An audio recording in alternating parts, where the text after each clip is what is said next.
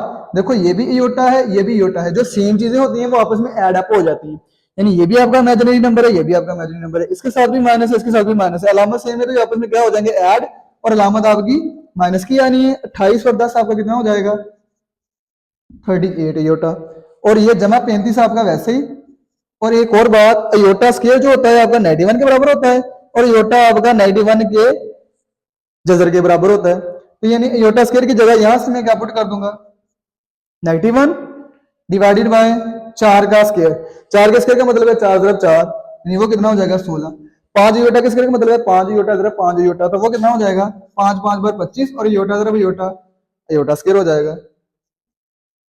उसके बाद देखो कि 8 माइनस 38 योटा, और ये आपका कितना हो जाएगा माइनस 35 डिवाइडेड बाय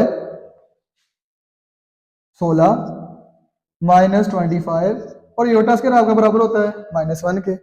अब देखो ये भी रियल है और ये भी रियल है, 35 में से 8 निकालूंगा तो ये आपका कितना हो जाना है -27, और -38 योटा आपका वैसे ही डिवाइडेड बाय 16 प्लस ये माने माने प्लस हो जाना है, और 25 एक बार 25 -27 प्लस 38 योटा डिवाइडेड बाय 41। और ये देखो अब आपका, यानी आपका क्वेश्चन तब आपका खत्म हो जाता है जब आपके पास बड़े में एयोटा वाली टर्म ना हो। देखो बड़े में सिर्फ एक आपका सिंगल टर्म यानी रियल नंबर ही बच रहा है, और अब आप इसको स्प्लिट अप करके यानी तोड़ के लिख दोगे -27/41, और ये आपका माइनस था तो यहाँ पर भी ये माइनस ही है, तो इसको भी अगर आप तोड़ के लिखोगे तो -38/41 अयोटा। तो देखो ये आपका रियल पार्ट है और जिसके साथ अयोटा है वो आपका इमेजिनरी पार्ट है, यानी आप यहाँ पर लिख भी सकते हो कि रियल पार्ट आपका कितना है -27/41, और जो आपका इमेजिनरी पार्ट है वो आपका कितना है -38/41। अच्छा, इसी तरह अब हमारा दूसरा पार्ट है, इसको भी हमने रियल पार्ट और इमेजिनरी पार्ट को अलग-अलग करना है। अच्छा, तो पहले हम लोग अगर इसका कॉन्जुगेट से ज़रब और तकसीम करने से पहले देखें तो यहाँ पर हमें होल का स्क्वायर नजर आ रहा है, तो पहले हम इसको सिंपलीफाई करेंगे, यानी अब ये स्क्वायर है तो स्क्वायर खोलेंगे। एक दफा इसको पहले मैं ऐसे लिख लेता हूँ, 3 योटा -2 का स्क्वायर ओवर 1 प्लस योटा, यानी जस्ट जगह चेंज की है, जगह चेंज करने से कोई भी फर्क नहीं पड़ता, क्योंकि अगर हम लोग अब इसका अगर हम लोग स्क्वायर खोलेंगे तो देखो जरा कि ये आपका a माइनस बी होल का स्क्वायर बन रहा है। a माइनस बी होल का स्क्वायर यहाँ पे मैंने फार्मूला भी लिखा है, वो क्या होता है a square plus B square -2ab। तो यहाँ पर वही फॉर्मूला अप्लाई कर रहा हूँ, यानी ये आपका ए है, तो A square plus B square, B आपका 2 है, 2 स्क्र माइनस 2ab, ए आपका कितना है 3 आयोटा और बी आपका कितना है 2 है, ओवर 1 प्लस आयोटा आपका वैसे ही। अब देखो जरा, ये 3 का स्क्वायर, 3 आयोटा के स्क्वायर का मतलब है उसने उसी के साथ 3 आयोटा ने 3 आयोटा के साथ ही ज़रब होना है, तो 3 आयोटा ज़रा 3 आयोटा 9 आयोटा स्क्वायर जमा 2 2 बार 4 minus 2 3 bar 6 6 2 bar 12 iota divided by 1 plus iota. अब 9 आयोटा स्क्वायर आपका बराबर है -1 के, जमा 4 minus 12 iota divided by 1 plus iota. 9 एक बार -9 जमा 4 minus 12 iota over 1 plus iota. 9 में से 4 निकालूंगा तो ये आपका कितना आ जाएगा -5 minus 12 iota over 1 plus iota. अब आपका देखो ये सिंपलीफाई हो गया है। अब आप बटे में जो चीज है इसके कंजुगेट के साथ ज़रब भी करोगे और तकसीम भी करोगे। देखो बटे में 1 प्लस आयोटा है, तो 1 प्लस आयोटा का कंजुगेट क्या होगा 1 माइनस आयोटा, यानी हमें यहाँ पर -5 -12 iota divided by 1 plus iota है, इसका कंजुगेट है 1 माइनस आयोटा, तो इसके ज़रब भी की है और तकसीम भी किया है। अब आपने इसको ऐसे लिख सकते हो -5 -12 iota 1 negative iota over 1 plus iota 1 negative iota. तो -5 को आपने पकड़ना है और आगे वाले दोनों से ज़रब देनी है, ये नेगेटिव है ये प्लस है, नेगेटिव नेगेटिव प्लस हो जाना है, -5 एक बार 5, नेगेटिव प्लस आपका नेगेटिव ही आएगा। अब ये जब माइनस इससे ज़रब होगा माइनस माइनस प्लस और 5 ज़रब आयोटा 5 आयोटा, यानी आपने ये -5 को पकड़ा था और इन दोनों के साथ ज़रब कर दिया। अब आपने इस -12 को पकड़ना है, -12 आयोटा को, और आगे वाले दोनों के साथ भी ज़रब करना है। तो -12 आयोटा जब आपका 1 के साथ ज़रब होगा तो क्या आ जाएगा माइनस जमा माइनस 12 आयोटा।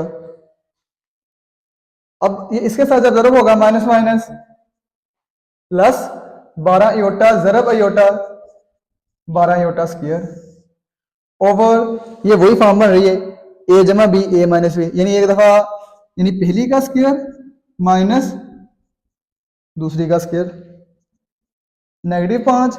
अब देखो ये भी इमेजिनरी है ये भी इमेजिनरी, मतलब दो टर्म सेम है, जो आपकी सेम टर्म होती हैं वो आपस में क्या हो जाती हैं एड अप हो जाती हैं। तो -12 में से जब आप जमा का 5 निकालोगे तो वो आपका कितना आ जाएगा 12, यानी एक आपकी माइनस की टर्म है एक प्लस की टर्म है। जब एक माइनस की होती है एक प्लस की होती है तो हमने एक चीज में से दूसरी को निकालना होता है और अलामत आपकी क्या आती है बड़ी रकम वाली, यानी 12 में से 5 निकालूंगा तो 7 आ जाना है, बड़ी रकम के साथ माइनस है तो ये क्या आएगा -7 आयोटा आएगा। अब ये जमा 12 और आयोटा स्क्वायर आपका किसके बराबर है -1 के, डिवाइडेड बाय 1 का स्क्वायर 1 नहीं है, माइनस और आयोटा स्क्वायर यहाँ पर भी किसके बराबर है -1 के, ये आयोटा स्क्वायर भी। अब -5 -7 आयोटा 12 एक बार -12 डिवाइडेड बाय 1 प्लस 1 आपका कितना हो जाएगा माने ये +1 हो जाएगा। अब ये -5 है यानी ये भी रियल है ये भी रियल है, -5 और -12 आपका कितना हो जाएगा माइनस का 17 और -7 आयोटा वैसे ही डिवाइडेड बाय 2, और अब आप इसको अलग अलग करके लिख दोगे -17 बटा 2 -7 बटा 2 आयोटा, यानी आपका रियल पार्ट है -17 बटा 2 और इमेजिनरी पार्ट है -7 बटा 2। अच्छा, अब हम लोग अपने तीसरे पार्ट की तरफ चलते हैं। तीसरा पार्ट क्या है आयोटा ओवर 1 प्लस आयोटा है, तो इसको भी हमने इसके रियल पार्ट और इमेजिनरी पार्ट को अलग-अलग करना है। काम हमारा वही है कि बड़े में हमारे पास जो चीज होगी बड़े में जो कॉम्प्लेक्स नंबर होगा उसके कॉन्जुगेट के साथ आपने ज़रब भी करना है और तकसीम भी करना है।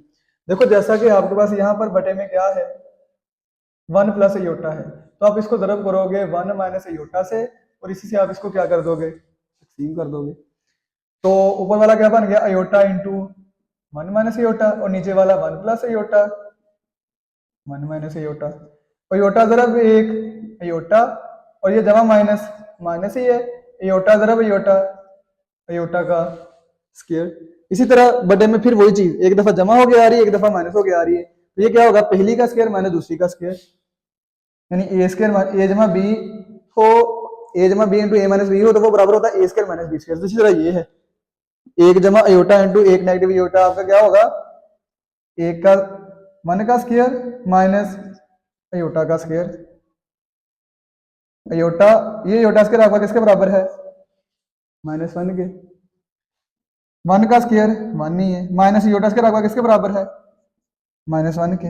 ये माइनस माइनस प्लस हो जाना, iota plus one divided by ये भी माइनस माइनस प्लस हो जाना, iota plus one over two. यानी अगर इसको मैं अलग अलग करके लिखूं, अयोटा बटा दो प्लस एक बटा दो, जिसके साथ कुछ नहीं होता उसके साथ क्या होता है, वन होता है। अब आप इसका अगर लिखो, रियल पार्ट आपका क्या है, ये वाला जिसके साथ अयोटा नहीं है वो क्या है, वन ओवर टू, और इमेजिनरी पार्ट आपका क्या है, अयोटा वाला वन ओवर टू। तो ये हमारा क्वेश्चन कंप्लीट हो गया। अच्छा, तो अब हमारा क्वेश्चन नंबर 2 का चौथा यानी कि लास्ट पार्ट है, ये हमारा फोर्थ पार्ट है, लास्ट पार्ट। तो यहाँ पर भी ये ऊपर होल का स्क्वायर है, तो पहले हम लोग ये स्क्वायर खोलेंगे कि ए जमा बी का स्क्वायर है, तो इसका फॉर्मूला क्या होता है, ए स्क्वायर जमा बी स्क्वायर जमा 2ab। तो 4 का स्क्वायर जमा 3 अयोटा का स्क्वायर जमा 2a आपका कितना है, 4 है, और b आपका कितना है, 3 अयोटा, और डिवाइडेड बाय 493 अयोटा है, ये आपका वैसे। अब 4 का स्क्वायर कितना होगा, 16, 3 अयोटा स्क्वायर का मतलब होता है कि अगर फॉर एग्जांपल ए का स्क्वायर है तो ए ने ए के साथ ही ज़रब होना है। इसी तरह अगर 3 अयोटा का स्क्वायर है तो 3 अयोटा का स्क्वायर हम यहाँ पे लिख भी सकते हैं कि 3 अयोटा का अगर स्क्वायर है, इसका मतलब है 3 अयोटा ज़रब 3 अयोटा, ये 3 3 बार 9, और अयोटा ज़रब अयोटा आपका कितना हो जाएगा, 9 अयोटा स्क्वायर, और ये 4 2 बार 8, 8 3 बार 24 iota, divided by 4 negative 3 iota आपका वैसे ही। अब देखो 16 जमा 9, और जो आपका अयोटा स्क्वायर है वो आपका किसके बराबर है, माइनस वन के, जमा 24 iota divided by 4 negative 3 iota. 16 जमा माइनस माइनस हो जाएगा, 9 एक बार 9 जमा 24 iota divided by 4 negative 3 iota. अब देखो ये 9 ये भी आपका रियल है और ये भी आपका रियल है, तो अगर दो चीजें सेम हो तो आप उनको क्या कर देते हैं, एड अप कर देते हैं। यानी 16 में से अगर मैं 9 निकालूंगा ये कितना आ जाएगा आपका, 7 जमा 24 iota divided by 4 negative 3 iota. अब आप लोग इसको इसके, अब ये सिंपलीफाई हो गया है तो मैं नीचे वाले के कॉन्जुगेट के साथ इसको क्या कर दूंगा, जरा भी कर दूंगा और तकसीम भी कर दूंगा। नीचे आपका 4 नेगेटिव 3 अयोटा है तो इसका कॉन्जुगेट क्या होगा, 4 जमा 3 अयोटा, इससे जरा भी कर दिया आपने और तकसीम भी कर दिए। इसको ऐसे लिख लो, 7 जमा 24 अयोटा 4 जमा 3 iota divided by 4 negative 3 iota 4 जमा 3 अयोटा। अच्छा, इसको पकड़ो और आगे वाले दोनों के साथ आप क्या कर दो, जरब कर दो। 7 जरब 4 28 हो जाएगा। अब 7 इसके साथ जरब होगा, जमा जमा जमा ही है, 7 3 बार 21 अयोटा। अब आप इसको पकड़ोगे और आगे वाले दोनों के साथ जरब करोगे, 24 अयोटा जरब 4, 24 4 बार आपका कितना हो जाएगा,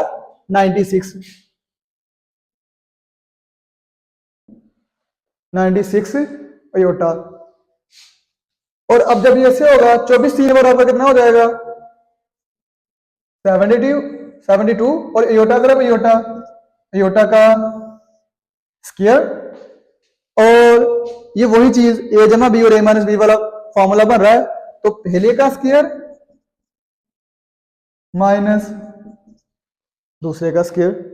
अब देखो ये भी आपकी अयोटा वाली टर्म है और ये भी आपकी अयोटा वाली टर्म है, तो 96 में अगर मैं 21 ऐड करूंगा, ये 28 पहले आपका वैसे ही आ जाएगा, और 96 और 21 आपका हो जाएगा 106 117 हो जाएगा, ये 117 अयोटा जमा 72 और एयोटा स्क्वायर आपका किसके बराबर होता है?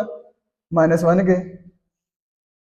4 4 बार 16, और अगर इसका मैं स्क्वायर ओपन करूं 3 ज़रब 3 9 एयोटा स्क्वायर। अब आप लोग ये 28 वैसे ही जमा 1 1 7 एयोटा भी वैसे ही 72 मल्टीप्लाई बाई 1 आपका कितना आ जाएगा? जमा माइनस माइनस 72 डिवाइडेड बाय 16 -9 और एयोटा स्क्वायर आपका किसके बराबर है? -1 के। और अच्छा, तो 72 में से अगर मैं 28 निकालूंगा तो यानी ये भी रियल है और ये भी रियल है। 72 में से 28 अगर हमने निकाले तो ये आपका हमारा आ जाएगा 44। बड़ी रकम के साथ माइनस है तो इसके साथ क्या आ जाएगा? माइनस आ जाएगा। जमा 1 1 7 एयोटा आपका वैसे ही 16 9 एक बार 9 माइनस माइनस प्लस हो जाएगा। और यहां पर अब हमारा ये क्या बन गया है? -44 जमा 117 एयोटा डिवाइडेड बाय 25। अगर हम इसको अलग अलग करके लिखें तो ये हमारा बन जाएगा -44 ओवर 25 -44 ओवर 25 जमा 117 ओवर 25 एयोटा। यानी हमारा रियल पार्ट यहां पर क्या है? -44 ओवर 25 है और इमेजिनरी पार्ट है 117 ओवर 25।